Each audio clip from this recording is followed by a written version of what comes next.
Peluit kereta menggema di setiap sudut stasiun, ketika raksasa besi berupa lokomotif uap berhenti perlahan, menarik lebih dari 20 gerbong di belakangnya.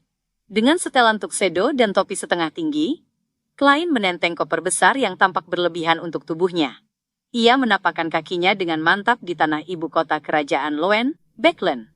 Kota ini terbagi menjadi dua wilayah, oleh Sungai Tusok yang mengalir ke tenggara. Kedua wilayah dihubungkan oleh jembatan Becklun dan kapal feri, dengan jumlah penduduk lebih dari 5 juta jiwa. Becklen adalah ibu kota paling makmur di benua selatan maupun benua utara. Klein memandang jauh ke depan dan melihat asap kuning pucat menyelimuti hampir semua tempat. Jarak pandang sangat buruk, dan lampu gas yang tergantung di atas peron stasiun sudah dinyalakan untuk menghalau suramnya suasana. Baru setengah 7, rasanya seperti pukul 9 atau 10. Klein menggeleng samar.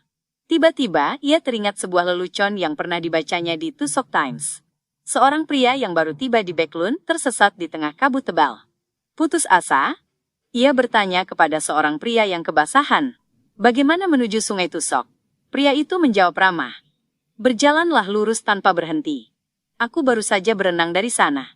Setiap kali membaca koran atau majalah Becklen, para wartawan dan redaktur selalu mengejek udara tercemar atau bertambahnya hari berkabut, dengan segala macam cara.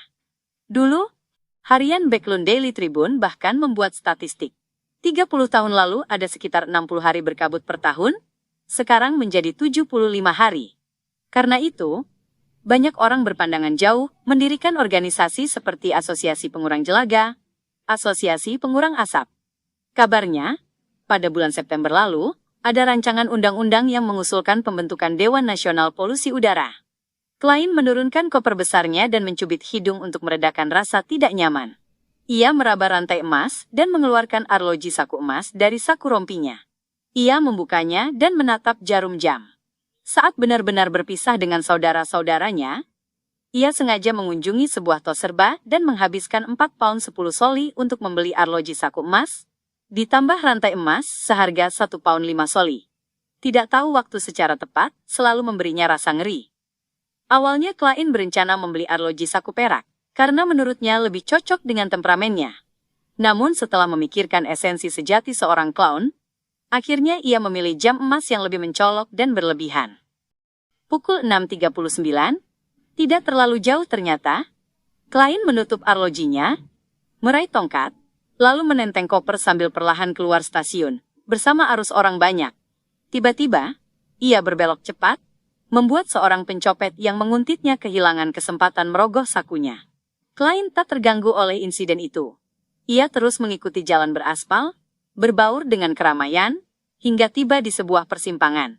Di sana ada taman dengan halaman rumput yang mengelilingi sebuah kolom menyerupai cerobong asap. Tidak, itu memang cerobong asap.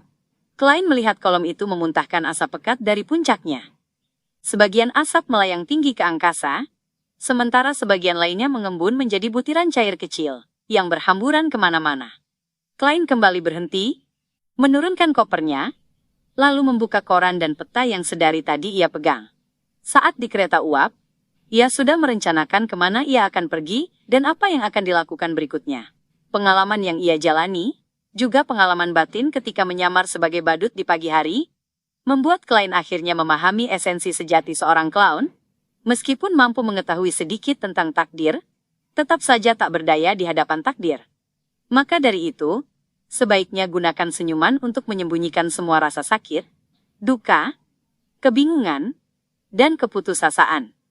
Saat itu, ia benar-benar merasakan ramuan clown mulai tercerna. Dan yakin, jika terus berakting seperti ini, tidak akan lama lagi ia bisa mencoba melangkah ke tingkat berikutnya. Namun masalahnya jelas, ia tidak tahu nama ramuan, urutan 7, apalagi formula pastinya. Bagaimana aku bisa mendapatkan formula itu? Secret Order jarang muncul. Mereka tampaknya hanya tertarik pada benda-benda keluarga Antigonus. Karena itulah, orang lain pun hampir tak tahu apa-apa tentang mereka. Ya. Aku harus mempertimbangkan dua hal. Pertama, aku harus bersentuhan dengan lingkaran Beyonder setempat dan mencari petunjuk. Kedua, aku harus memasang jebakan, menggunakan harta keluarga Antigonus sebagai umpan, untuk memancing Secret Order keluar. Bagaimanapun, Aku tahu tentang pupil vertikal aneh yang terbentuk dari banyak simbol misterius itu. Tapi itu terlalu berisiko. Aku harus berhati-hati. Umpannya tidak boleh terlalu jelek atau terlalu bagus. Kalau terlalu jelek, mereka tak tertarik. Kalau terlalu bagus, justru bisa menarik seekor hiu. Hiu yang bisa menelanku bulat-bulat. Pemimpin Secret Order, Zaratul, adalah sosok yang pernah membimbing Kaisar Rosel. Mungkin dia mendapatkan bagian terbesar dalam pesta revolusi itu. Tentu saja, bisa jadi dia sudah tidak hidup, karena itu terjadi 200 tahun lalu. Dalam lamunannya, Klein merasakan dinginnya udara Backlund dan tak kuasa menggigil. Ia memutuskan untuk segera mencari tempat tinggal. Ia membuka kembali koran, menelusuri bagian iklan sewa rumah, dan melihat sebuah iklan yang dilingkari. Jalan Minsk, nomor 15, Distrik Cherwood. Rumah teras. Sewa mingguan 18 soli. Klein sudah memikirkan matang-matang soal tempat tinggal. Meski Backlund berpenduduk lebih dari 5 juta, ia tetap harus berhati-hati agar tidak bertemu para Nighthawk setempat. Baik Dali yang baru dipindahkan, maupun Lorota, Ayur Harsen, dan Borgia yang pernah ia temui, pasti akan segera mengenalinya. Karena itu, ia langsung menyingkirkan wilayah utara, tempat keuskupan Backlund Gereja Evernight dan Katedral Saint Samuel berada. Ia juga menyingkirkan wilayah dengan keamanan terbaik. Distrik Empress dan Distrik Barat yang sangat ketat pengawasannya. Dua distrik ini adalah wilayah para bangsawan dan konglomerat terkaya, dengan kaum bangsawan lebih banyak tinggal dekat Distrik Empress.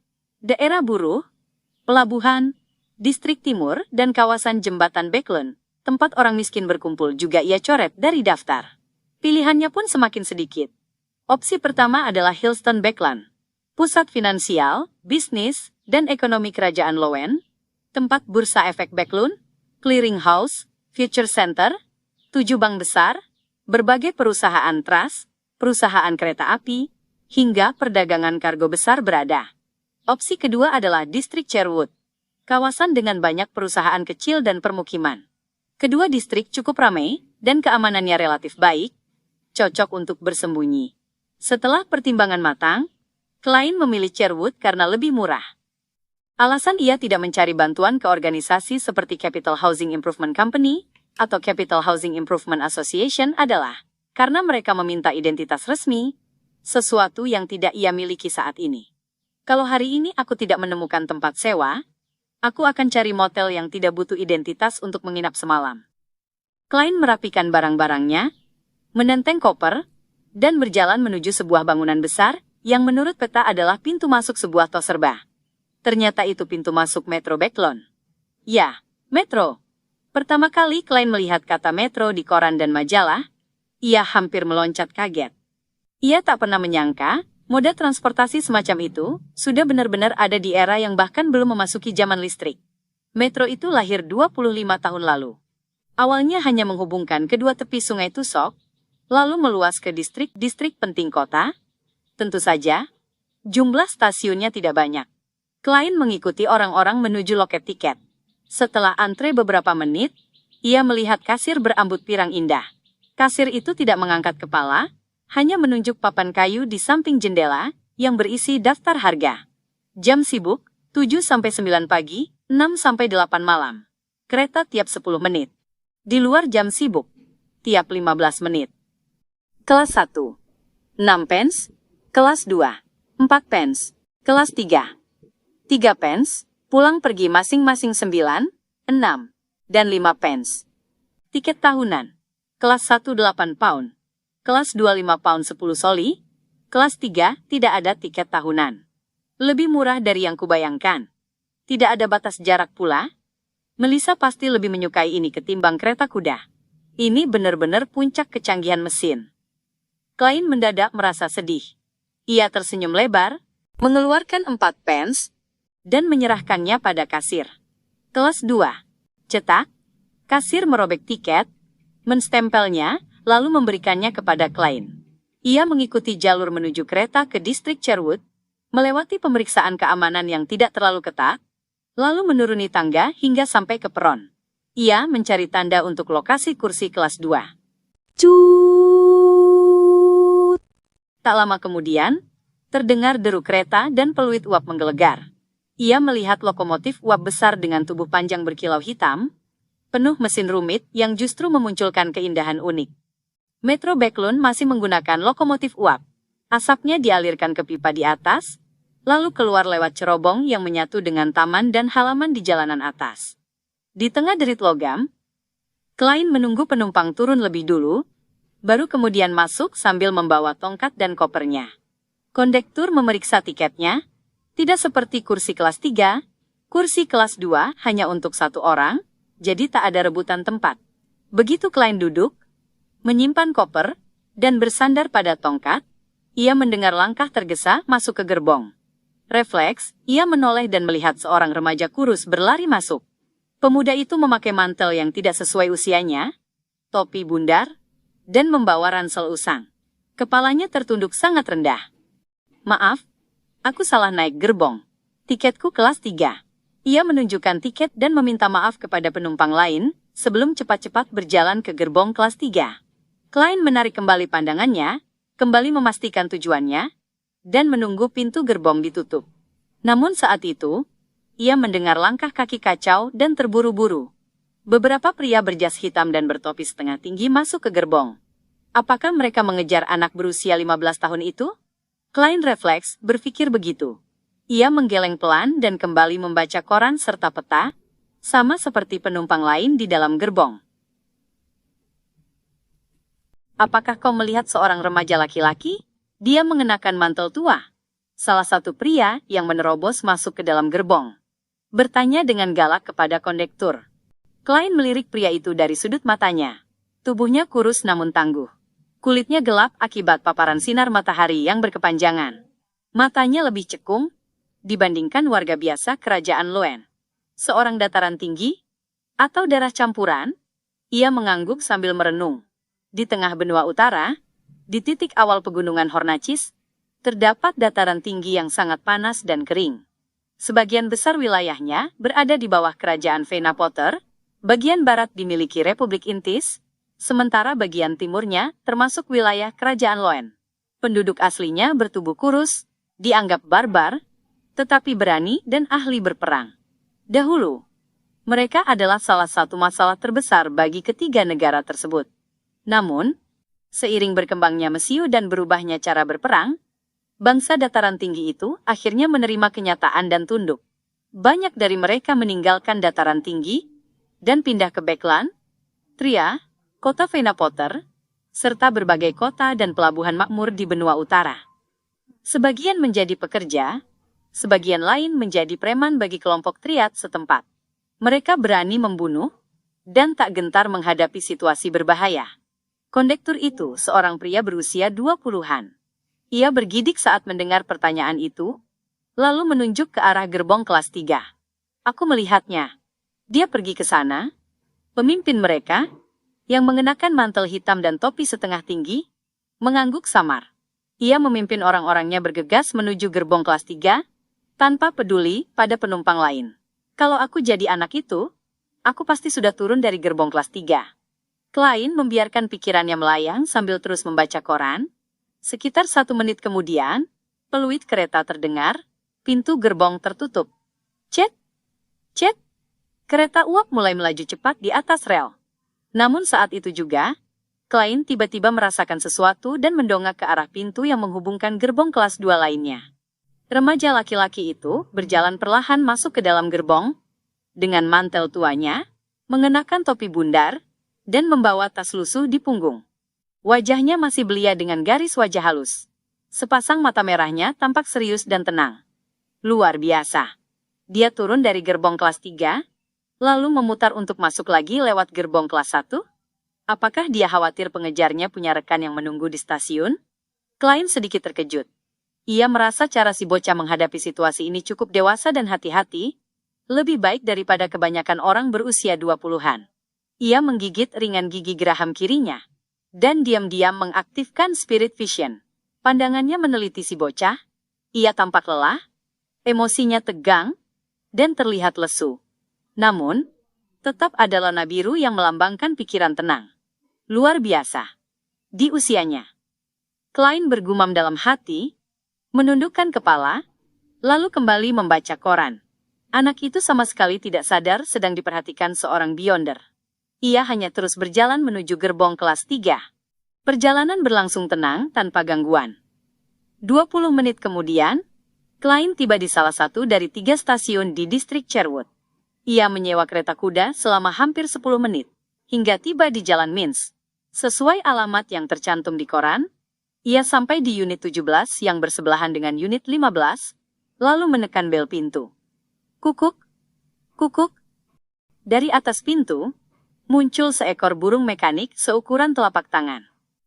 Terbuat dari roda gigi dan berbagai komponen, burung itu tampak sederhana, mengangguk-angguk sambil mengeluarkan suara kukuk.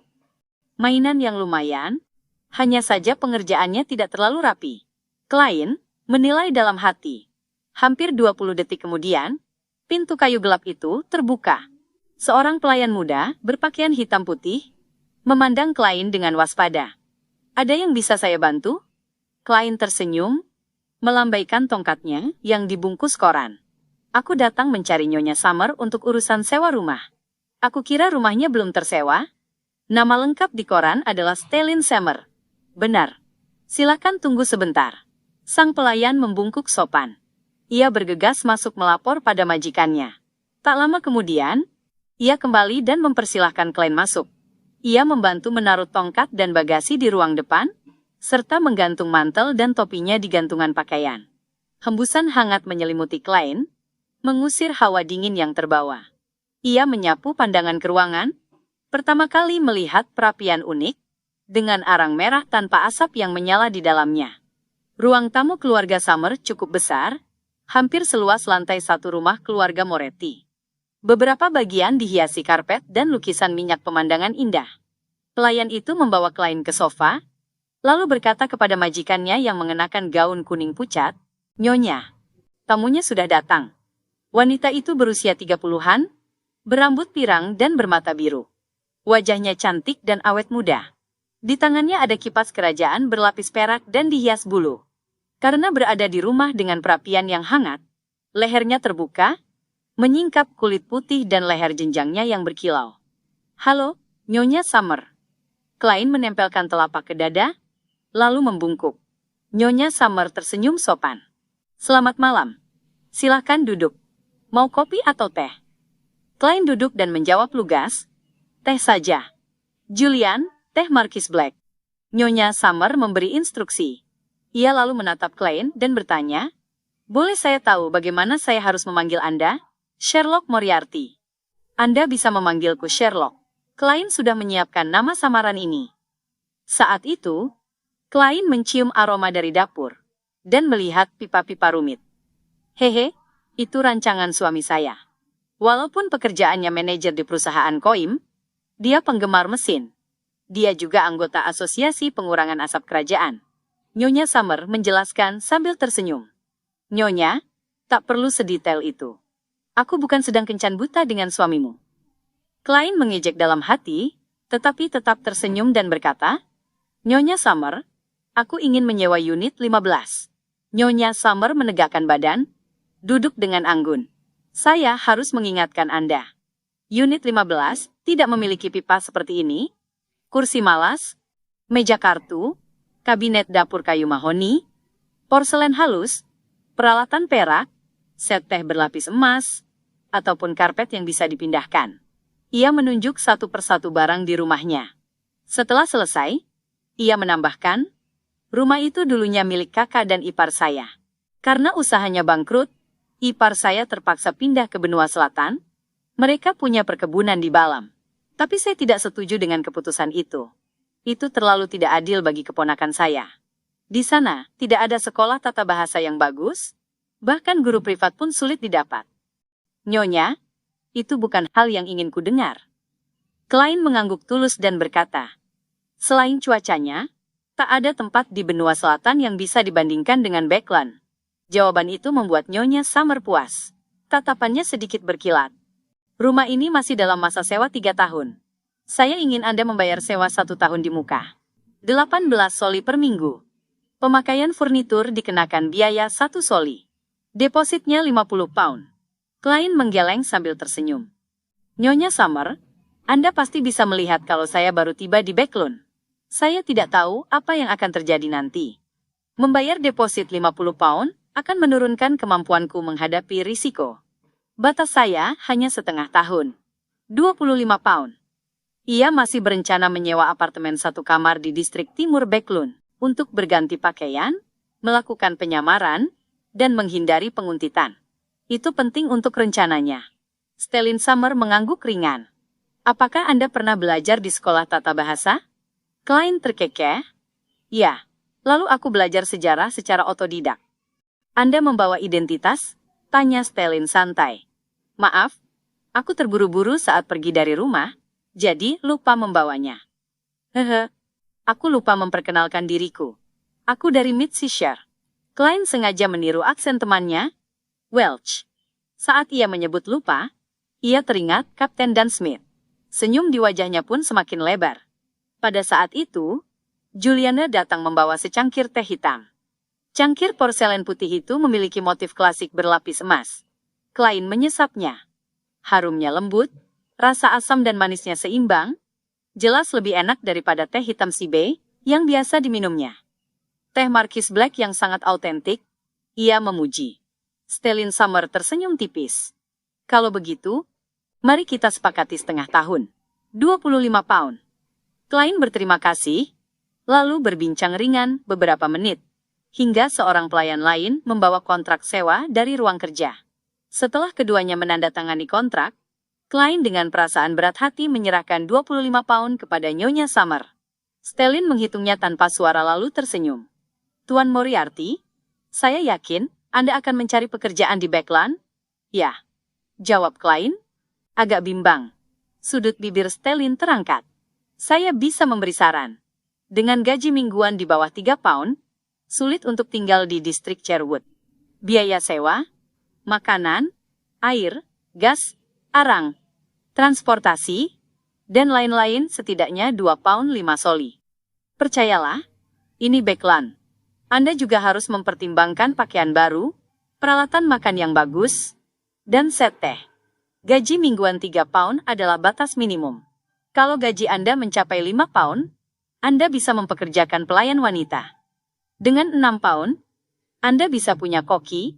Dengan 7 pound, Anda bisa menambah seorang pelayan laki-laki. Dan dengan 8 pound, Anda bisa menambah satu pelayan wanita lagi. Nyonya Summer, kupikir Anda sedang pamer kekayaan. Aku dulu pernah menghasilkan lebih dari 10 pound seminggu. Klein tetap tersenyum sambil mendengarkan. Saat itu, pintu tiba-tiba terbuka. Seorang pria bertubuh kekar masuk, mengenakan setelan hitam berkancing ganda dan sarung tangan kulit serasi. Di atas bibirnya tumbuh kumis elegan. Look, ini Tuan Moriarty. Dia akan jadi tetangga kita, kata Stellin memperkenalkan. Jelas dialah tuan rumah. Luke melepas mantelnya dan menyerahkannya pada pelayan. Ia tersenyum sopan. Tuan Moriarty, maukah Anda bergabung makan malam bersama kami? Inilah manajer dari perusahaan Koim, anggota Asosiasi Pengurangan Asap Kerajaan. Klein tetap tersenyum dan berkata, maaf, Tuan Summer. Saya sudah makan di kereta uap. Walaupun rasanya memang meninggalkan kesan tersendiri. Setelah bertukar basa-basi, Klein diantar Julian keluar menuju unit 15 di sebelah. Tata letaknya mirip dengan rumah di samping. Lantai 1 memiliki ruang tamu besar, ruang makan dengan pencahayaan baik, 2 kamar tamu, kamar mandi, ruang bawah tanah, dan dapur yang memanjang ke belakang. Lantai 2 memiliki 4 kamar tidur, ruang aktivitas, solarium, ruang kerja, 2 kamar mandi, dan balkon luas. Nyonya Summer berpesan, Anda boleh menyewakan sebagian ruangan, tetapi jangan pada pekerja kasar atau menjadikannya terlalu ramai dan berisik. Oh, nanti saya bawakan selimut, spray, dan sarung bantal yang bersih. Julian pun kembali ke rumah keluarga Summer setelah menyampaikan pesan itu. Setelah membereskan barang, Klein akhirnya menetap di Backlund. Ia duduk di ruang tamu kosong, dan tiba-tiba merasa sepi. Karena itu, ia memaksa dirinya memikirkan rencana ke depan. Suka atau tidak, balas dendam dan peningkatan kekuatan bukanlah sesuatu yang bisa dilakukan sekejap.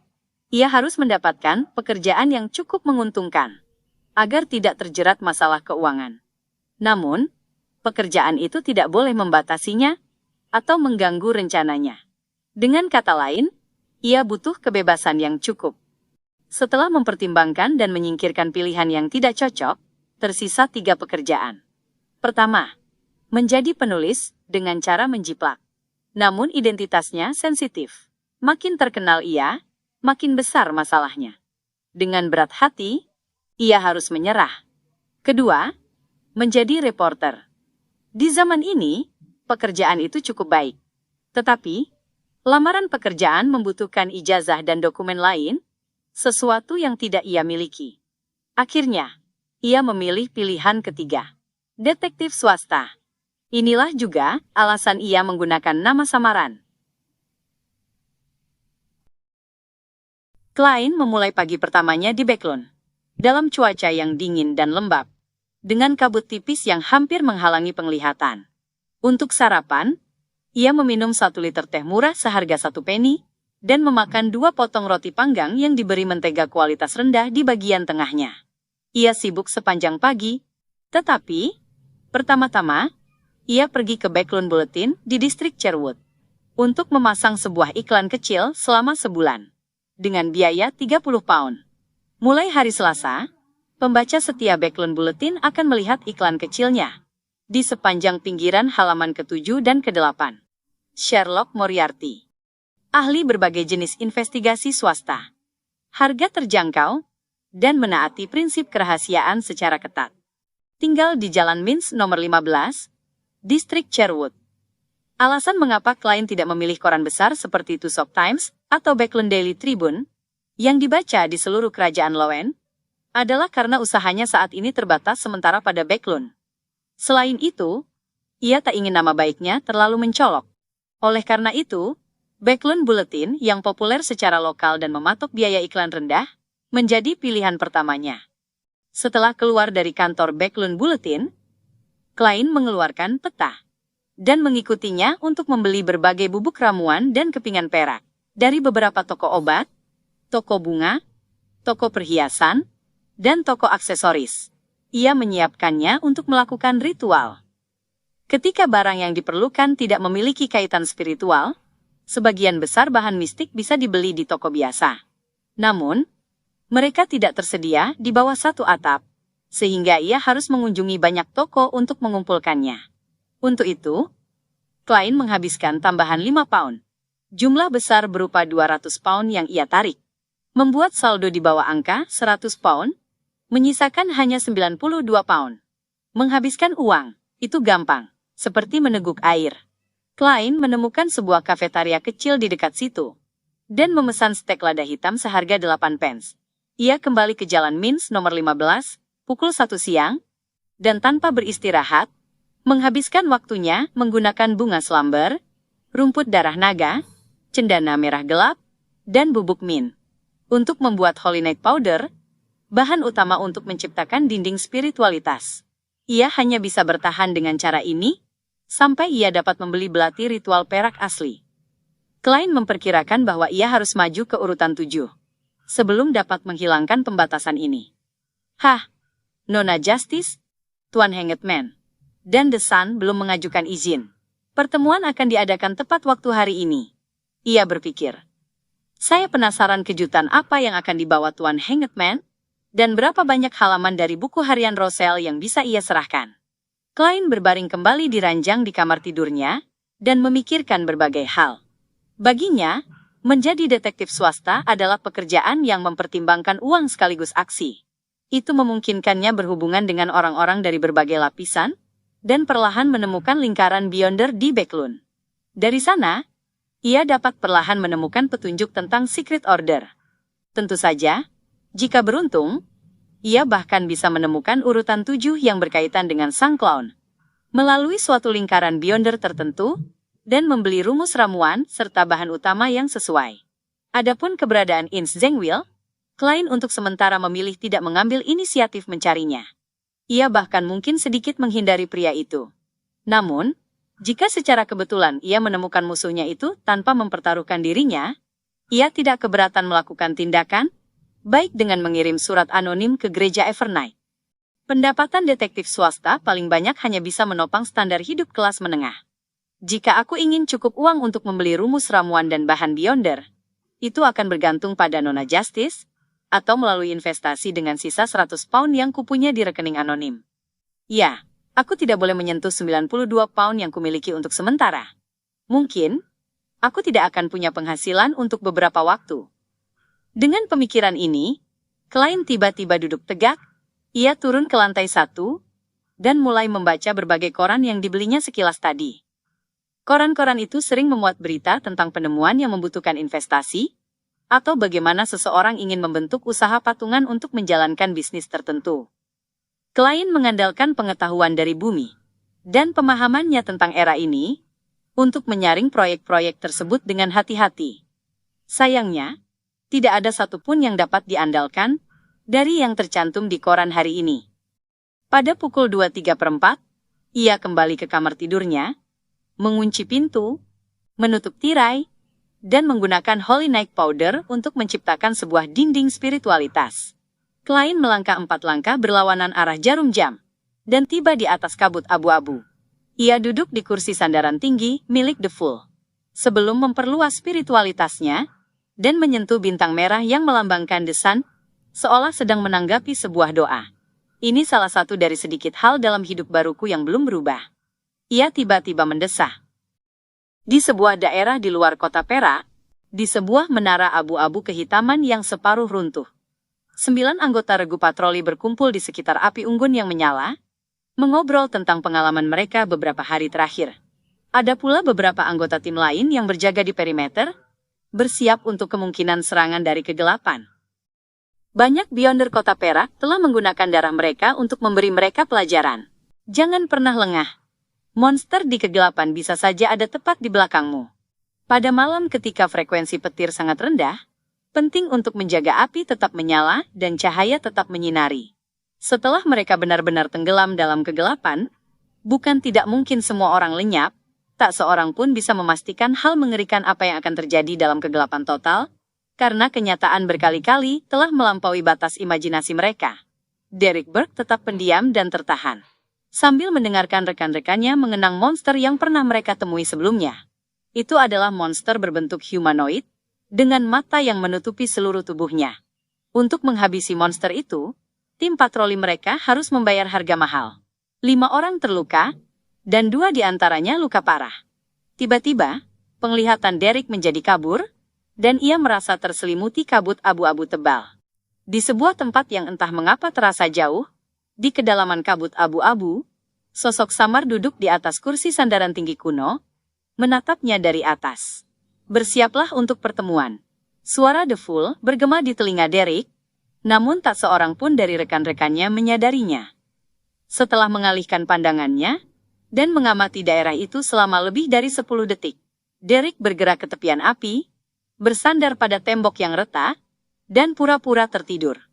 Sejak ia mengetahui bahwa anggota Dewan 6 orang dan Elder Lovia tidak dapat menemukan keberadaan Tuan Fool, ia perlahan percaya bahwa selama ia tidak ceroboh mengungkapkan petunjuk apapun, ia akan bisa diam-diam menghadiri pertemuan klub tarot di atas kabut abu-abu, meski diperhatikan orang lain.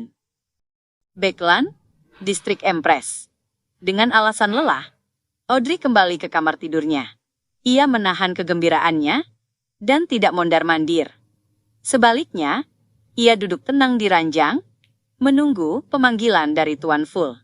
Ayah sedang sibuk berkomunikasi dengan anggota parlemen lain, tentang rancangan undang-undang yang diajukan, dan penjaga Beyonder tidak mengikutiku sepanjang waktu. Terima kasih, Dewi. Hidupku akhirnya kembali normal. 2 minggu telah berlalu, Tuan Hangutman pasti sudah menyiapkan kelenjar pituitari salamander pelangi yang matang. Aku akan naik ke urutan 8. Audrey berpikir dengan mata berbinar. Bagi dirinya, ini lebih menggetarkan dan layak dinantikan daripada hadiah 30.000 pound dan perkebunan besar senilai setidaknya 8.000 pound. Akhirnya, ia melihat gelombang ilusi merah yang familiar menuju dirinya, seperti ombak pasang, menenggelamkannya.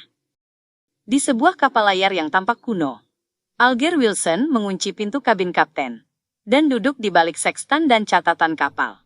Ia terus menghafal isi tumpukan lembaran tebal di depannya. Setelah penyelidikan, ia meninggalkan hiruk-pikuk Backlund tanpa beban.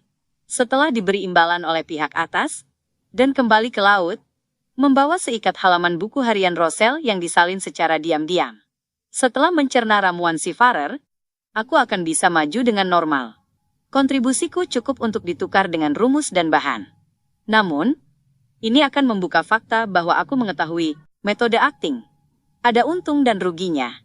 Alger menggelengkan kepala, tiba-tiba teralihkan. Saat itu, ia merasakan pemanggilan The Fool. Ingatannya tiba-tiba kembali pada wajah wakil Laksamana Hurricane Kilangos, yang daging dan darahnya cepat membusuk, hingga kelopaknya terkelupas. Alger secara naluriah menunduk, membiarkan gelombang merah itu menelannya. Di atas kabut abu-abu, di dalam istana yang tampak seperti kediaman raksasa. Setelah mengaktifkan Spirit Vision, Klein memeriksa Justice, The Hanged Man, dan The Sun, untuk memastikan keadaan mereka saat ini. Audrey hendak menyapa mereka dengan riang, ketika ia tiba-tiba melihat The Hanged Man memberi isyarat padanya. Lalu buru-buru berbicara, sebelum ia sempat berkata sesuatu. Tuan Fool, kali ini aku mendapatkan 19 halaman buku harian Rosel. Di sini, aku harus berterima kasih karena Anda mengirim utusan untuk membantu menyingkirkan Kilangos. Halaman-halaman buku harian ini akan menjadi kompensasi yang harus kubayar. 19 halaman? Lumayan. Klein tak banyak bicara tentang utusannya, dan hanya tersenyum tipis. Itu prinsip pertukaran yang setara. Sesuai dugaan Tuan Fool, seorang admiral bajak laut dengan barang mistik bukanlah apa-apa baginya. Dari penampilannya, aku tak perlu menyebut klaimku atas hadiah itu. Aku ingin tahu berapa banyak Beyonder urutan tinggi yang menjadi utusannya. Audrey mulai menggunakan kata dia, dirinya, atau miliknya, untuk merujuk pada The Fool tanpa menyadarinya. Mendengar jawaban The Fool, Alger berkata rendah hati. Batas memori saya saat ini 6 halaman. Mohon izinkan saya memberikannya kepada Anda secara terpisah. Tidak masalah. Klein, yang dikelilingi kabut tebal, mengangguk pelan. The Sun, Derek, memandang halaman-halaman yang muncul di hadapan The Hanged Man, dan sangat penasaran dengan isi buku harian itu. Dari pengalamannya sebelumnya, ia yakin bahwa barang-barang yang menarik perhatian Tuan Fool pasti menyimpan banyak misteri. Ia menoleh pada Nona Justice, dan ketika melihat bahwa dia tak tergerak untuk bertanya, ia berhati-hati mempertahankan kesunyian. Tak lama, 6 halaman buku harian itu lengkap dan berpindah ke tangan Klein. Audrey dan yang lain menunggu dengan tenang. Mereka sudah terbiasa dengan hal semacam ini. Klein menunduk dan membaca halaman pertama. Tanggal 16 Desember. Aku berhasil menghubungi orang malang yang terperangkap di badai dan tersesat dalam kegelapan. Akhirnya, ada kelanjutan dari salah satu halaman sebelumnya. Klein bergembira, dan ia menjadi lebih fokus. Dia menyebut dirinya Tuan Dor dan mencoba mengajarkan ritual yang rumit dan sulit padaku. Dia ingin aku membantunya kembali ke dunia nyata, dan berjanji akan memenuhi 3 permintaanku. Apakah dia menganggap aku bodoh? Aku telah hidup lebih dari 60 tahun dalam 2 kehidupanku. Apakah dia mengira aku tak bisa membedakan? Bahwa ini adalah manipulasi khas yang dilakukan oleh dewa jahat dan iblis. Tetapi sejarah zaman keempat yang dia ceritakan sungguh menarik.